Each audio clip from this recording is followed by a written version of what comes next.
Bonjour à chacun.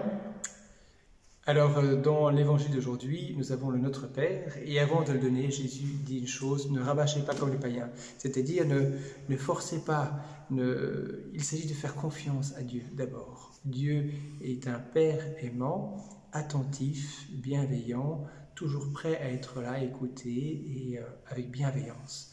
Donc, la chose la plus fondamentale dans la prière d'abord, c'est de faire confiance à Dieu qui est un bon Père.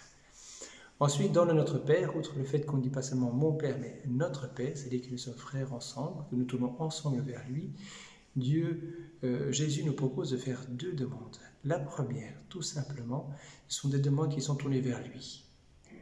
Que ce qu'il pense être bon se réalise, c'est-à-dire que sa volonté soit faite, que son règne vienne. Et ensuite, on demande tout simplement que ce règne, cette volonté se réalise en nous. Et pour cela, on demande l'énergie nécessaire, c'est-à-dire donne-nous notre pain de ce jour, que Dieu nous donne la grâce, la force nécessaire pour traverser. Bien sûr, c'est aussi l'Eucharistie, mais pas seulement. Et pour que cette grâce de Dieu puisse se déployer en nous, eh bien, il faut épouser cette logique de l'amour divin, c'est-à-dire vivre de l'amour et pardonner aussi. Donc, on demande au Seigneur la grâce de pouvoir pardonner, parce que Jésus sait que ce n'est pas facile de pardonner.